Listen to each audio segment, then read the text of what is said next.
2 years ago, I'd had the privilege for the first time speaking to the same UN ambassadors, and that's why they asked me if I'd come back this time, and they gave me a tougher subject.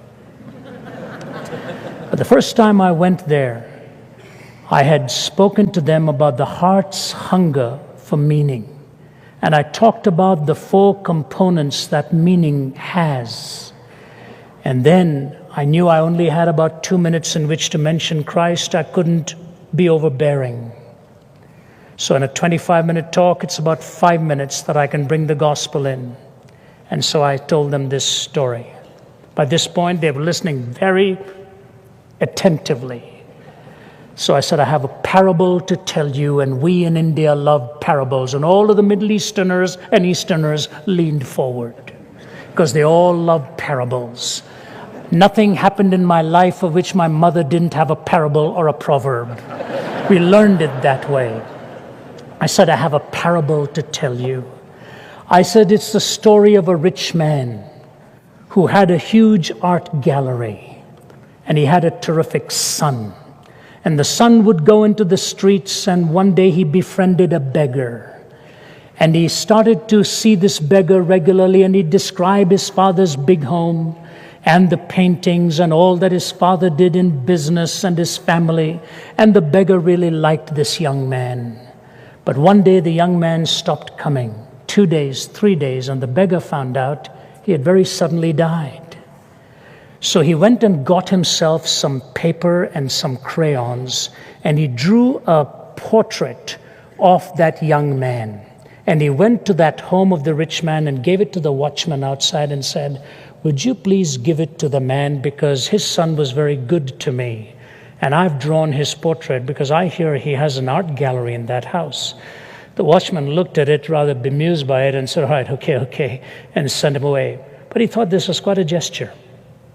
So he waited for the right moment. When the rich man was driving out in his car one day, he said to him, a beggar came here and gave this because he painted this as a portrait of your son. The rich man took it. Nothing was heard. Some years go by, and the beggar finds out the rich man had passed away and that they were going to auction his art gallery. So he decided to get some nice-looking clothes to see if he could squeeze in. He did. And he walked through the hall to see if the boy's portrait was hanging with all the grandmasters, and sure enough, it was there. And the auctioneer came, and all these aficionados with their wonderful little lenses and all studying all of this stuff. And then the gavel was pounded, and the auctioneer said, we are going to begin, and everybody, yay, good. He said, except there was a condition left in the will. The rich man said, this portrait of his son is the first one to be auctioned. And there was a moan and a groan. Nobody bid on it. The beggar put his hand into his pocket, got a few coins, and bid what he had. No counteroffer, gavel pounded, sold. He goes to pick it up, and as he's walking away, the gavel pounds again, and the auctioneer says there was a second condition. In the will it said, whoever bids on the portrait of the son gets the whole art gallery.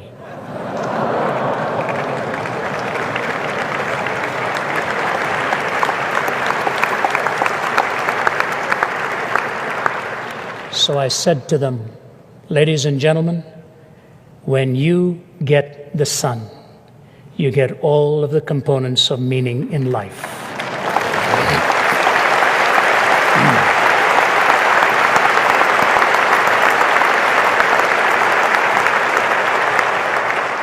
They threw their head back in absolute surprise. It was a wonderful thing to see.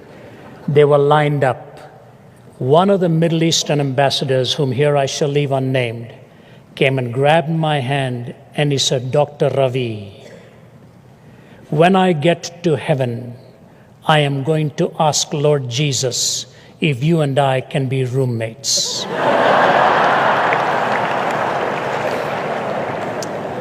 My wife did not like that suggestion.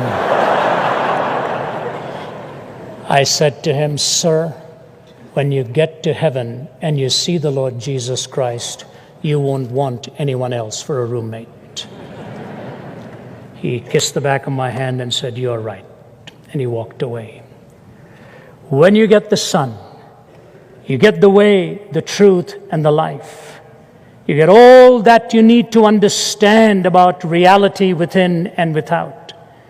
And that is why in a world right now skidding out of control, in a world where the sounds of weapons are in many parts deafening to the ears of its people, in a world where sexuality is becoming desacralized, where homes are being attacked, where we search and long for something or someone that would provide for us the answers, the Lord Jesus stands tall once again and says to you and to me, "Come unto me, all ye that labor and are heavy laden, and I will give you rest. For I, if I be lifted up, will draw all men unto me. He that has the Son hath life. He that has not the Son has not life, and shall come into condemnation." That's why one of the most sensuous of all men, who died in 1991, I believe, Malcolm Muggeridge, lived so sensually for so long, indulgent, reprobate, derelict in his own ways, said he got so much fun by being a peddler with words.